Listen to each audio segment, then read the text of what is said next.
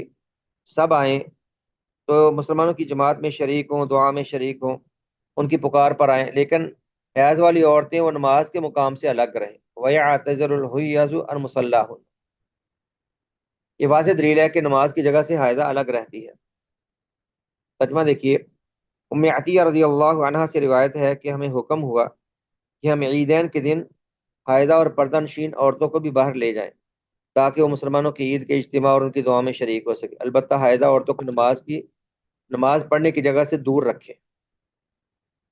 اب رسول اللہ صلی اللہ علیہ وسلم کا حائضہ کو نماز کی جگہوں سے دور رکھنے، الگ رہنے کا حکم دینا اس بات کی دلیل ہے کہ اس کا مسجد میں ٹھہرنا تو دور کی بات، وہ بلا ضرورت اس سے گزر بھی نہیں سکتا۔ اور عیدین نبی السلام کے زمانے میں کھلے میدان میں پڑھی جاتی تھی، تو کھلے میدان میں وہ نماز کی جگہ سے الگ رہے گی جو وقتی نماز کا مقام ہے، تو مسجد جو مستقل نماز کا مقام ہے وہاں پر اس کو الگ رہنا بالاولا واجب ہو۔ یعنی نبی السلام نے عیدین کے موقع پر عورت کو نماز کی جگہ سے الگ رہنے کا، پیچھے بیٹھنے کا حکم دیا نا، کیونکہ وہ نماز میں شریک نہیں ہوگی تو پیچھے بیٹھ جائے، تو وہ تو وقتی نماز کی جگہ ہے، تو مسجد تو مستقل نماز کے لیے ہے، وہاں پر جو اللہ کی عبادت کے لیے مستقل ایک جگہ بنی ہوئی، وہاں پر ادباً حائضہ کو الگ رہنے کا کہا جائے گا۔ یہ روایت واضح دلیل ہے، اور اس سے واضح دلیل وہ پیچھے جو سیدہ عائشہ کی رضی اللہ تعالیٰ عنہ کی آپ نے روایت پڑھی تھی، وہ دوبارہ اس میں شامل کر لیں۔ میں دوبارہ آپ کو دکھا دیتا ہوں، جس میں نبی السلام نے فرمایا کہ عائشہ مجھے گھر یہ مسجد سے چٹائی پکڑا دو۔ یہ دیکھیں یہ روایت، یہ بھی واضح دلیل ہے کہ عائشہ کے ہاں یہ بات معلوم تھی کہ مجھے مسجد میں نہیں جانا چاہیے۔ عائشہ وہ عالمہ تھی، فقیہہ تھی، ان کو یہ بات اچھی طرح سمجھ تھی کہ مجھے مسجد میں نہیں جانا چاہیے، اور ویسے صحیح مسلم کی ہے، بالکل صحیح ہے۔ دوبارہ اس کو دیکھ لیں، یہ تمام روایات سے زیادہ واضح ہے، اس کو بھی وہاں پر ذکر کرنا چاہیے کہ حائضہ کو مسجد میں بلا ضرورت نہیں جانا چاہیے۔ ٹھیک ہے، عائشہ فرماتی ہیں کہ مجھے آپ نے کہا کہ عائشہ مجھے مسجد سے چٹائی پکڑا دو، تو میں نے کہا جی میں حائض ہوں۔ فرمایا کہ ہاتھ داخل کرنے میں حرج نہیں ہے۔ اس میں دو طرح سے دلیل ہے، ایک تو عائشہ رضی اللہ تعالیٰ عنہ کے ہاں معروف تھا کہ حائضہ کو مسجد میں نہیں جانا چاہیے، یعنی ان کے ہاں یہ بات معلوم تھی، معروف تھی، اس کا ان کو علم تھا، اس لیے انہوں نے کہا کہ میں مسجد میں نہیں جا سکتی، کیسے میں وہاں سے آپ کو چٹائی پکڑاؤں۔ اور دوسری دلیل نبی اسلام کے فرمان میں ہے، آپ نے یہ نہیں کہا کہ عائشہ اگر حائضہ ہو تو کیا ہوا، حائضہ مسجد جا سکتی ہے تو چلی جاؤ، میں تمہیں اجازت دیتا ہوں، آپ نے یہ نہیں کہا۔ اگر حائضہ کا مسجد میں جانا جائز ہوتا تو آپ ان کا انکار کرتے، فرمایا تم کیوں کترا رہی ہے،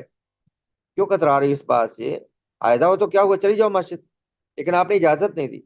بلکہ یہ کہا، فرمایا کہ ہاتھ بڑھا لو، ہاتھ بڑھانے میں حرج نہیں ہے، یعنی داخل نہ ہو، تمہیں داخل ہونے سے منع کیا گیا ہے، البتہ ہاتھ بڑھا کر پکڑنے کی تمہیں اجازت۔ میں نے کہا یہ حدیث بالکل واضح دلیل ہے، عائشہ کا فہم جو وہ جانتی تھی، اور رسول اللہ صلی اللہ علیہ وسلم کا اس فہم کر ان کو برقرار رکھنا، اور فرمایا کہ تم صحیح کہتی ہو، واقعی تمہیں جاننا نہیں چاہیے، ہاں ہاتھ بڑھا کے پکڑ لو۔ تو یہ پہلا موقف تھا جو واضح طور پہ ثابت ہوا کہ حائضہ عورت کو مسجد میں نہیں جانا چاہیے بلا ضرورت۔ دوسرا قول ہے کہ حائضہ کے لیے مسجد سے گزرنا مطلقاً جائز ہے، یہ حنابلہ کا مذہب ہے، مالکیہ شافعیہ کا ایک قول، بعض فقہا کا قول ہے۔ ان کی دلیل بس وہی روایت ہے، وہی کہتے ہیں، جنبی پر قیاس کرتے ہیں، کہتے ہیں جب جنبی کے لیے مسجد سے گزرنا مطلقاً جائز ہے تو حائضہ کے لیے بھی جائز ہے۔ جنبی کے لیے مطلقاً گزرنا جائز نہیں ہے، یعنی بغیر ضرورت کے جنبی کو بھی گزرنے کی اجازت نہیں۔ یہاں پر دیکھیں اللہ تعالیٰ نے جنبی کو جو گزرنے کی اجازت دی ہے وہ رستہ گزرنے کی مجبوری کی وجہ سے ہے، یہ آیت پہلے بھی گزر چکی ہے۔ تو جنبی پر قیاس بھی غلط ہے کہ جنبی کو ہر حال میں ویسے مطلقاً گزرنے کی اجازت ہی نہیں، جب اس کو گزرنے کی اجازت نہیں تو ہم حائضہ کو کیسے مطلقاً گزرنے کی اجازت دے سکتے ہیں؟ کیا آپ کے سامنے یہ آیت ہے، پہلے بھی گزر چکی ہے جی، اس لیے اس موقع پر اور کوئی واضح اور راجح دلیل نہیں۔ تو پہلا موقف ہی راجح ہے، جس میں سیدہ عائشہ رضی اللہ تعالیٰ عنہ کا مسجد جانے سے کترانا، اور نبی السلام کا بھی کہنا کہ ہاں ٹھیک ہے نہ جاؤ تم لیکن ہاتھ بڑھا لو۔ ام عطیہ کی یہ روایت جس میں ان کو کہا گیا کہ عیدین کے موقع پر ہمیں یعنی سب کو نکالنے کا حکم دیا گیا کہ حیض والی بھی حاضر ہوں مسلمانوں کے اجتماع میں لیکن نماز کی جگہوں سے الگ رکھ، تو یہ واضح دلائل ہے۔ اور جنبی کا بھی یہی حکم ہے کہ بغیر ضرورت کے وہ نہیں جا سکتا، ہاں کوئی عذر ہے، کوئی مجبوری ہے، کوئی ضرورت ہے تو الگ حکم ہے، پھر اس کو جائز کہا جا سکتا ہے، واللہ اعلم۔ اب ہم تیمم کے بارے میں کچھ پڑھیں گے۔ غسل کے مسائل تمام ہوئے، اس حد تک کافی ہے جتنا ہم نے بیان کر دیا الحمدللہ۔ اب وضو اور غسل سے بدل تیمم کا بیان ہم پڑھیں گے انشاءاللہ، اور تیمم سے متعلقہ مسائل آپ کے سامنے آئیں گے۔ اس باب میں کچھ مسائل ہیں۔ پہلا مسئلہ ہے کہ تیمم کی لغوی اور شرعی تعریف، لغوی اور اصطلاحی تعریف۔ تیمم، یہ تیمم یا تیمم تیممن باب تفاعل سے مصدر ہے، جس کا معنی ہوتا ہے قصد کرنا یا ارادہ کرنا، ارادہ کرنے کو یا قصد کرنے کو تیمم کہتے ہیں لغوی طور پر۔ جیسے ارشاد باری تعالی ہے وَلَا تَيَمَّمُوا الْخَبِيثَ مِنْهُ تُنْفِقُونَ، اور نکمی چیزیں اللہ کی راہ میں خرچ کرنے کا ارادہ نہ کرو، اور اس میں سے بری چیز کا ارادہ نہ کرو جسے تم خرچ کر دو، یعنی نکمی اور بیکار چیزیں اللہ کی راہ میں خرچ کرنے کا ارادہ نہ کرو۔ لا تیمموا، ارادہ نہ کرو، الخبیث، نکمی اور ناکارہ چیزیں اللہ کی راہ میں خرچ کرنے کا۔ تو تیمم بمعنی ارادہ کرنا یہاں پر قرآن کریم کی آیت میں آیا ہے۔ شرعی تعریف کیا ہے، یعنی ہم شرعاً تیمم سے کیا معنی مراد لیتے ہیں؟ خاص شروط کے ساتھ خاص انداز میں چہرے اور دونوں ہاتھوں کا مسح کرنے کی غرض سے پاک مٹی کا قصد یا ارادہ کرنا، پاکیزہ مٹی پر ہاتھ مار کے چہرے اور اپنے ہاتھوں پر مسح کرنا نماز پڑھنے کے لیے حدث کے ازالہ، اس کو تیمم کہتے ہیں۔ خاص شروط کے ساتھ شرائط آگے آ رہی ہیں، آپ پڑھ لیتے ہیں ابھی انشاءاللہ۔ خاص انداز میں یعنی ہاتھوں کو خاص انداز میں چہرے اور دونوں ہاتھوں کا مسح کرنا، مسح کرنے کی غرض سے پاک مٹی کا قصد یا ارادہ کرنا، پاک مٹی پہ مارنا، اسے تیمم کہتے ہیں۔ دوسرا مسئلہ میں ہے تیمم کی مشروعیت، یعنی تیمم کا شرعن ثبوت اور شرعن اس پر اتفاق، یہ آپ کے سامنے بیان کیا جائے گا۔ تیمم کی مشروعیت یعنی تیمم کا ثبوت کتاب و سنت اور اجماع امت سے ہے، کتاب و سنت سے اور امت کے اجماع سے تیمم ثابت ہے۔ قرآن کریم میں دو آیات ہیں، ایک سورۃ النساء میں اور دوسری سورۃ المائدہ میں ہے، دونوں میں اللہ نے تیمم کا ذکر کیا۔ دیکھیے دونوں آیتیں، اللہ نے کہا وَإِن كُنتُم مَرْضَىٰ، اور اگر تم مرض کی حالت میں ہو اور پانی کا استعمال ممکن نہ ہو۔ آگے ہم بیان کریں گے کہ وہ مریض جو پانی استعمال نہ کر سکے وہ بھی تیمم کر سکتا ہے۔ او علی سفر، یا سفر میں ہو، اور اس وقت سفر میں اکثر پانی نایاب ہوتا تھا، سفر میں اور پانی نہ پاؤ۔ او جاء احد منکم من الغائط، یا تم میں سے کوئی قضا حاجت کو آئے، یعنی تم میں سے کسی کو حد سے اصغر ہو، وضو لازم ہو۔ او لامستم النساء، یا تم عورت سے جماع کر لو، یعنی حد سے اکبر لاحق ہو اور پانی نہ ملے غسل کے لیے۔ فلم تجدوا ماء، پھر تم کو پانی نہ ملے، فتیمموا صعیدا طیبا، تو پھر پاکیزہ مٹی سے یا زمین کی سطح سے تیمم کر لو۔ فامسحوا بوجوہکم وایدیکم، تو مسح کرو اپنے چہروں کا اور اپنے ہاتھوں کا۔ آگے بیان آ جائے گا اس کیفیت کا، اور کیفیت یہ ہے کہ دونوں ہاتھوں کو زمین پہ مارتے ہیں، صاف زمین پر، مٹی وغیرہ ہو جس پہ، زمین پہ مارنے کے بعد اپنے چہرے پہ پھیر لیتے ہیں۔ اگر غبار زیادہ ہے ہاتھوں کو جھاڑ لیں یا پھونک لیں، کوئی حرج نہیں، کیونکہ چہرے پر مٹی ملنا مقصود نہیں ہے۔ نبی اسلام نے ہاتھوں کو جھاڑا بھی ہے، تھوڑا پھونکا بھی ہے، تو پھونک سکتے ہیں یا جھاڑ سکتے ہیں، بس ہلکی سی ہاتھوں پر ذرا نشان ہو، چہرے پر پھیر لیں، اور پھر بائیں ہاتھ کو دائیں ہاتھ کی پشت پر، پچھلے حصے پر، پہلے دائیں ہاتھ کے پچھلے حصے پر، پھر بائیں ہاتھ کے پچھلے حصے پر، تو پہلے دائیں ہاتھ کے پچھلے حصے پر اور پھر بائیں ہاتھ، صرف ہاتھوں، ہتھیلیوں پر بس تیمم ہوتا ہے، ہتھیلیوں کی پشت پر، بازوؤں پر ہاتھ نہیں پھیرتے۔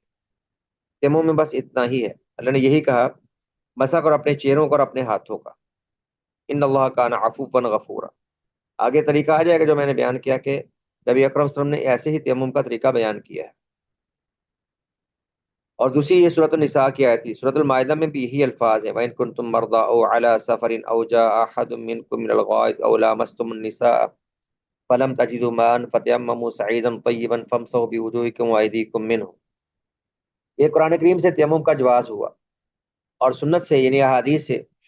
سیدنا عمران بن حسین رضی اللہ تعالیٰ عنہ کی حدیث ہے، قال نودي بالصلاة فصلى يعني رسول اللہ صلی اللہ علیہ وسلم بالناس۔ حضرت عمران بن حسین کہتے ہیں نماز کی اذان ہوئی، نبی اسلام نے لوگوں کو نماز پڑھائی، کسی سفر میں تھے، آپ نے اذان کے بعد صحابہ کو جماعت کروائی، نماز پڑھائی۔ فلم من فطل من صلاتی، جب نماز سے فارغ ہوئے، نماز سے آپ نے رخ پھیرا، اذا ہوا برجل معتزل لم یسلم علیکم، آپ نے دیکھا ایک آدمی الگ تھلگ بیٹھا ہے، اس نے لوگوں کے ساتھ نماز نہیں پڑھی، نماز میں شریک نہیں ہوا بلکہ الگ ایک سائڈ پہ بیٹھا ہے۔ آپ نے فرمایا ما منعک یا فلان ان تصلی مع الناس، بھئی لوگوں کے ساتھ نماز پڑھنے میں آپ کو کیا رکاوٹ تھی، یعنی نماز میں شریک کیوں نہیں ہوئے ہمارے ساتھ؟ کہنے لگا کہ اصابتنی جنابت ولا ماء، کہ میں جنبی ہو گیا تھا، مجھ پر غسل فرض تھا اور پانی نہیں تھا، یہ میری مجبوری تھی۔ تو فرمایا علیک بالصعید فانه یکفیک، بھئی تو مٹی تیرے پاس تھی وہ تجھے کافی تھی، مٹی تھی تجھے وہ کافی تھی، مراد اسے تیمم کر لیتے۔ ترجمہ ادھر لکھا ہے اذان کہے گی، آپ صلی اللہ علیہ وسلم نے لوگوں کو نماز پڑھائی، جب آپ نماز سے فارغ ہوئے تو ایک شخص پر آپ کی نظر پڑی جو الگ کنارے پہ کھڑا ہوا تھا، اس نے لوگوں کے ساتھ نماز نہیں پڑھی تھی۔ آپ نے فرمایا بھائی تجھے لوگوں کے ساتھ نماز میں شریک ہونے سے کون سی چیز نے روکا؟ اس نے جواب دیا کہ جناب مجھے جنابت لاحق ہو گئی تھی اور پانی موجود نہیں ہے۔ آپ صلی اللہ علیہ وسلم نے فرمایا کہ پاک مٹی استعمال کر لو، بس یہی تمہیں کافی ہو جائے گی، نہیں تیمم کر لیتے۔ اور دوسری حدیث عن ابی ذر رضی اللہ تعالی عنہ ان رسول اللہ صلی اللہ علیہ وسلم قال، سیدنا ابو ذر رضی اللہ عنہ بیان کرتے ہیں کہ رسول اللہ صلی اللہ علیہ وسلم نے فرمایا ان الصعید الطیب طہور المسلم، کہ پاک مٹی مسلمان کے لیے طہارت یعنی وضو کا فائدہ دیتی ہے۔ وَإِن لَّمْ يَجِدِ الْمَاءَ 10، اگرچہ 10 سال تک بھی اس کو پانی نہ ملے، فَإِذَا وَجَدَ الْمَاءَ، پھر بعد فرمایا جب پانی ملے، فَلْيُمِسَّهُ بَشْرَتَهُ، اسے اپنے جسم پہ بہا لے، فَإِنَّ ذَلِكَ خَيْرٌ، یہ بہتر ہے۔ روایت سنن ابو داؤد اور ترمذی میں ہے۔ رسول اللہ صلی اللہ علیہ وسلم نے فرمایا بے شک پاک مٹی مسلمان کو پاک کرنے والی ہے، یعنی وضو کا اور غسل کا فائدہ دیتی ہے، اگرچہ 10 سال تک بھی اسے پانی نہ ملے، لیکن جب پانی مل جائے تو اسے چاہیے کہ اپنی جلد پر استعمال کر لے کیونکہ اس کے لیے بہتر ہے۔ تو یہ حدیث ہے۔ باقی اس پوری امت کا اتفاق ہے تیمم کے ثبوت پر، اجماع سے بھی ثابت ہے تمام امت۔ تیمم کی شرائط کیا ہے؟ پہلی شرط ہے نیت، جیسا کہ ہم وضو اور غسل کے باب میں پڑھ چکے ہیں کہ ہر عمل کے لیے نیت کرنا شرط ہے، آپ وضو کریں یا غسل کریں، ایسے ہی اس کے لیے بھی نیت کرنا شرط ہے۔ جی ہم نے شروع کی ہے تیمم کی شرائط کیا ہے، کن شرائط کے ساتھ تیمم صحیح ہوتا ہے؟ تو پہلی شرط نیت ہے، جیسے وضو اور غسل کے لیے نیت تھی ویسے ہی تیمم میں بھی نیت شرط ہے، یعنی انسان رفع حدث کی نیت سے تیمم کرتا ہے، جو وضو میں نیت ہے وہی تیمم میں نیت ہے کیونکہ تیمم وضو سے بدل ہے، جو غسل میں نیت ہے وہی تیمم میں نیت ہے کیونکہ تیمم غسل سے بھی بدل بنتا ہے جب پانی نہ ملے تو رفع حدث کے لیے بس رفع حدث کی نیت سے تیمم کر لیتے ہیں، یعنی ہم اس حالت سے نکلنا چاہتے ہیں کہ ہم نماز کے قابل ہو سکے، حدث کی حالت سے نکلنے کے لیے، یہ اس پر ساری خاصی بحث ہو چکی ہے اس سے پہلے۔ تو رفع حدث کی نیت سے پہلے یعنی تیمم کا آغاز کیا جاتا ہے، تو نیت شرط ہے جیسا کہ ہم وضو اور غسل کے باب میں پڑھ چکے ہیں۔ دوسری بات نماز کے وقت کا داخل ہونا، یعنی جب نماز کا وقت ہو تبھی تیمم کرتے ہیں، اس سے پہلے تو تیمم کی ضرورت ہی نہیں ہوتی۔ نماز کے وقت میں دیکھتے ہیں اگر پانی ہے تو وضو کر لیں، پانی نہیں ہے تو اس کا متبادل تیمم موجود ہے۔ اور تیمم اللہ تعالیٰ نے اس امت کے ساتھ خاص رکھا ہے، پہلی امتوں میں وضو کی اجازت تھی، تیمم کی اجازت نہیں تھی۔ یہ حدیث دیکھیے ان ابی امامہ رضی اللہ تعالیٰ عنہ ان رسول اللہ صلی اللہ علیہ وسلم قال، سیدنا ابو امامہ رضی اللہ عنہ بیان کرتے ہیں کہ رسول اللہ صلی اللہ علیہ وسلم نے فرمایا فضلنی ربی علی الانبیاء او قال علی الامم باربعین، کہ اللہ تعالیٰ نے مجھے انبیاء پر یا دیگر امتوں پر 4 باتوں کے ساتھ فضیلت دی ہے یا خصوصیت بخشی ہے۔ پہلی بات قال ارسلت الی الناس کافۃ، کہ پہلے انبیاء کرام کو خاص قوم کی طرف بھیجا جاتا تھا اور مجھے تمام قوم قیامت تک آنے والے تمام کے تمام لوگوں کی طرف مجھے رسول بنا کر بھیجا گیا۔ اور دوسری وجعلت لی الارض وجعلت الارض كلها لی ولامتی مسجدا وطہورا، پوری کی پوری زمین میرے لیے اور میری امت کے لیے سجدہ گاہ بنا دی گئی، اور اس کی مٹی اور یا زمین طہارت کا فائدہ دینے والی بنا دی گئی۔ پہلی امتوں میں نماز ان کی عبادت کے لیے جگہ مخصوص ہوتی تھی، ہر جگہ وہ نماز نہیں پڑھ سکتے تھے۔ اس امت کے افراد کو جہاں بھی نماز کا وقت آئے نماز پڑھنے کی اجازت ہے، اور اس طرح اگر پانی نہ ہو تو تیمم کے ساتھ نماز پڑھنے کی اجازت ہے۔ تو فرمایا فَأَيْنَمَا أَدْرَكَتْ رَجُلًا مِّنْ أُمَّتِ الصَّلَاةِ، کہ میری امت میں جس کو جہاں بھی نماز کا ٹائم آ جائے، فَعِندَهُ مَسْجِدُهُ وَعِندَهُ طَهُورُ، کوئی عذر نہیں ہے، وہاں پر سجدہ کے لیے جگہ بھی موجود ہے اور زمین موجود ہے، وہاں پہ تیمم کر کے نماز پڑھ لے۔ تو پہلی امتوں میں یعنی نماز پوری زمین پہ پڑھنے کا جواز نہیں تھا، خاص جگہوں پر بس اپنی اپنی عبادت گاہوں میں عبادت کر سکتے تھے۔ اس امت کو ہر جگہ نماز پڑھنے کی اجازت دی گئی، ہاں مسجد میں پڑھنا وہ لازم ہے جب انسان اپنی آبادی میں ہو یا مسجد کے قریب ہو، اگر دور کہیں سفر میں ہے تو جہاں موقع ملا وہیں نماز پڑھ لے۔ اور اسی طرح مٹی یا زمین وہ طہارت کا اور وضو کا فائدہ دیتی ہے، پہلی امتوں میں تیمم نہیں تھا۔ اور اگلی خصوصیت فرمایا وَنُصِرْتُ بِالرُّعْبِ مَسِيرَةَ الشَّهْرِ، میری اللہ نے روب کے ساتھ مدد کی ہے ایک مہینے کی مسافت سے، یعنی ایک مہینہ میں اپنے دشمن سے دور ہوتا ہوں اور اللہ تعالیٰ دشمن کے دل میں میرا روب ڈال دیتا ہے، یقذفہ فی قلوب اعدائی، کہ اللہ میرا روب میرے دشمنوں کے دلوں میں ڈال دیتا ہے۔ اور اگلی خصوصیت وحلت لنا الغنائم، ہمارے لیے غنیمتوں کا مال حلال کر دیا گیا، پہلی امتوں کے میں غنیمتوں کا مال حلال نہیں تھا، وہ جب جہاد کرتے تو غنیمت کو ایک جگہ پر جمع کر دیتے اور آگ آ جاتی آسمان کی جانب سے اور غنیمت کے مال کو جلا دیتی، یہ ان کے جہاد کی قبولیت کی دلیل ہوتی تھی۔ اور اس امت کے لوگوں کو مجاہدین کو جہاد کی برکات میں غنیمت کا مال استعمال کرنے کی اجازت دی گئی۔ تو خیر اس حدیث میں تیمم کا جواز معلوم ہوا کہ جب نماز کا موقع ہو تو انسان کے پاس کوئی ہیلا نہیں نماز چھوڑنے کا، تیمم کرے اور نماز پڑھے۔ تو پہلی شرط نیت تھی، دوسرا جب نماز کا وقت ہو جائے، اور تیسری شرط جب پانی کا میسر نہ آنا، جب پانی نہ ہو، پانی میسر نہ آئے تو تیمم کرتے ہیں، جب پانی میسر ہو پھر تیمم نہیں کرتے۔ اس کی دو صورتیں ہیں پانی کے میسر نہ آنے کی۔ پہلی صورت پانی کے عدم وجود کا یقین ہو یا غالب گمان، یعنی یقین ہو یا زیادہ گمان یہ ہو کہ پانی نہیں مل رہا یا پانی آس پاس نہیں، تو اس صورت میں بالاتفاق تیمم کر سکتے ہیں۔ یہ شہری آبادی میں عام طور پہ پانی آس پاس قریب قریب کہیں نظر نہیں جاتا ہے، لیکن باہر سفر وغیرہ میں اس قسم کے اشکالات پیدا ہوتے ہیں کہ جب انسان کسی صحرا میں ہو، آج کل تو الحمدللہ اس کا امکان کم ہے، اور سابقہ زمانوں میں زیادہ ہوتا تھا ماضی میں کہ جب لوگ صحرائی سفر کرتے دور دراز کے گھوڑوں اونٹوں اور اپنے جانوروں پر، تب ظاہر ہے کہ وسائل کم ہوتے اور پانی بھی بہت کم ملتا تھا،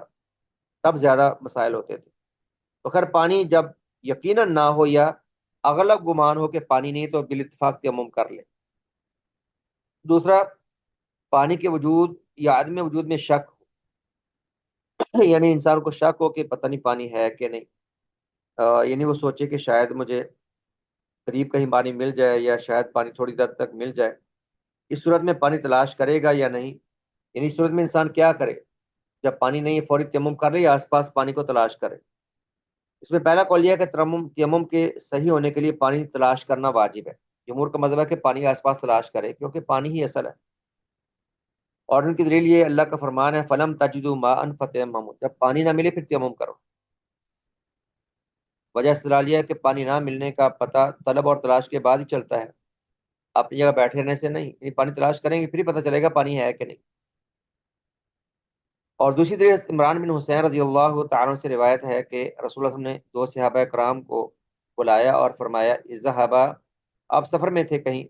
پانی آس پاس نہیں تھا تو آپ نے ان دونوں سے کہا اذهبا فابتغیا الماء، بھئی جاؤ پانی تلاش کر کے لاؤ، آس پاس دیکھو ہمیں پانی کی ضرورت ہے تو پانی تلاش کر کے لاؤ۔ تیسری دلیل یہ ہے کہ تیمم پانی کے نہ ہونے پر اس کا بدیل ہے، پانی جب نہ ہو تب تیمم کو آپشن ہوتا ہے، ویسے تیمم نہیں ہوتا، لہذا بدل عنہ اس وقت تک عدول نہیں کیا جائے جب تک کہ اس کے عدم وجود کا یقین نہ ہو جائے، یہ جو اصل ہے اس وقت تک اس کو نہیں چھوڑ سکتے، بدل عنہ سے مراد ہے اصل، جب تک اصل کے عدم وجود کا یقین نہ ہو تب تک اس کو نہیں چھوڑتے، اور یہ تلاش سے ممکن ہے، تلاش سے پتہ چلے گا کہ پانی ہے کہ نہیں۔ دوسرا قول یہ ہے کہ اس حالت میں پر پانی کی طلب اور تلاش واجب نہیں بلکہ وہ تیمم کر کے نماز پڑھ لے، یہ حنفیہ کا مذہب اور حنابلہ سے ایک دوسری روایت ہے۔ ان کی جو پچھلی آیت ہے کہ جب پانی نہ ہو تو تیمم کر لو، کہتے ہیں پانی نہیں ہے تیمم کرنے تلاش کی کیا ضرورت ہے؟ اور دوسری بات یہ کہتے ہیں حضرت ذر کی گزشتہ حدیث ہے، آپ نے فرمایا ان الصعید الطیب طہور المسلم وان لم یجد الماء 10 سنین فاذا وجد الماء فلیمسه بشرته فان ذلك خیر، کہ جو پاک مٹی ہے وہ مسلمان کے لیے طہارت کا فائدہ دیتی ہے، اگرچہ 10 سال پانی نہ ملے، جب پانی ملے تو انسان اس کو استعمال کرے۔ تو اس آیت اور حدیث میں کہتے ہیں کہ پانی کے مطلقاً عدم وجود پر تیمم کی اجازت دی گئی، اسے طلب اور تلاش کی کوئی قید نہیں لگائی گئی۔ تو یہ عجیب سے موقف ہے۔ تو راجہ موقف پہلا یہ ہے کہ پانی دیکھا جائے گا، آس پاس ڈھونڈا جائے گا، پانی ملے تو پانی کے ساتھ تیمم کریں یا پانی کے ساتھ وضو کریں یا غسل کریں، اور پانی نہیں تب تیمم کریں۔ تو تھوڑا بہت تلاش تو کرنا چاہیے، ایسے ایسے نہیں کہ فوری طور پر تیمم کرنا شروع کر دیا جائے۔ اس سے متصل ایک مسئلہ ہے، جسے اتنا کم پانی ملے کہ اس سے مکمل طہارت حاصل نہ ہوتی تو وہ کیا کرے؟ یعنی کوئی بندہ سفر میں ہے، یہ فرضی سی بات ہے، عام طور پہ ہمارے ہاں تو یہ مسئلہ کم پیش آتا ہے، آ بھی سکتا ہے کہ پانی اگر تھوڑا سا ہو لیکن وضو کے لیے کافی نہ ہو، یا اگر انسان پر غسل فرض ہے، پانی تھوڑا اور غسل میں کافی نہیں ہوگا، پورا غسل نہیں ہوگا، تو وہ کیا کرے؟ اس میں بعض علماء نے کہا کہ کچھ آزاد دھو لے، جتنے دھو سکتا ہے پہلے پہلے آزاد دھو لے۔ مثال کے طور پر وہ وضو شروع کرے، ہاتھ دھوئے، کلی کرے، ناک میں پانی ڈالے، وضو اور چہرہ دھوئے، اگر پانی ختم ہو گیا تو پھر تیمم کر لے، جتنے دھو سکتا ہے اتنے دھو لے اور باقی کی جانب سے تیمم کر لے، ایک موقف یہ ہے۔ دوسرا موقف ہے کہ نہیں صرف تیمم ہی کرے، دو دو طہارتیں جمع نہیں ہوتی، اور وہی موقف راجح ہے۔ دیکھیے پہلا قول ہے جتنے آزاد دھلیں گے اتنے دھوئے گا اور باقی کے لیے تیمم کرے گا، یہ بعض فقہا کا قول ہے۔ دوسرا ہے وہ صرف تیمم ہی کرے گا، یہ بعض فقہاء کرام کا قول ہے، یعنی اس کو آزاد ہونے کی ضرورت ہی نہیں۔ تو راجح بات یہی ہے کہ اس صورت میں صرف تیمم ہی کرے گا، کیونکہ اگر وہ پانی استعمال کرتا ہے تو اس سے حدث کا مکمل ازالہ تو ممکن نہیں، مگر پانی کا ضیاع ضرور ہوگا۔ پہلے پانی تھوڑا ہے اور ممکن ہے کہ اس کے پاس اس کے علاوہ پینے کو کوئی اور پانی بھی نہ ہو، پانی کو ضائع کرنا۔ تنبیہ ہے، اگر پانی پیسوں سے ملتا ہو اور آدمی کے پاس پانی خریدنے کی یعنی پانی کو خریدنے کی طاقت بھی ہوتی ہے، اس صورت میں مذاہب اربعہ کے یہاں اس پر پانی خریدنا واجب ہے۔ پانی پیسوں سے ملتا ہو اور نہ ہو تو انسان خرید کر وضو کر لے، جیسے کوئی سفر میں ہے اور صرف منرل واٹر کی بوتل ہی ملتی ہے، وضو کرنا ہے جہاں پینا ہے وہاں پر ساتھ وضو بھی کر لے، جبکہ وہ پانی خرید سکتا ہے۔ تو ایک تو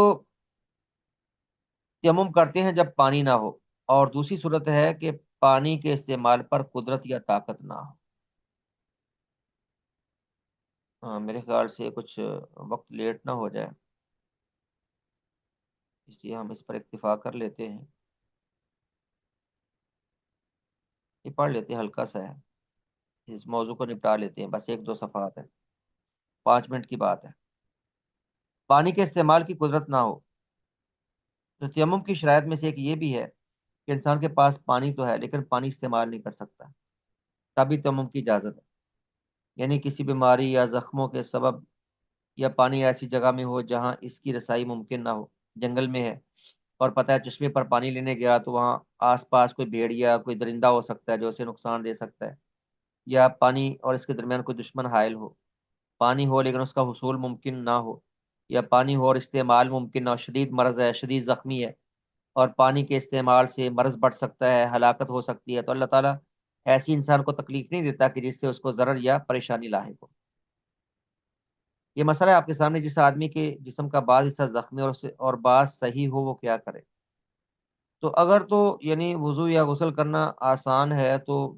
زخمی حصے کو چھوڑ دے اور صحیح حصے پر وہ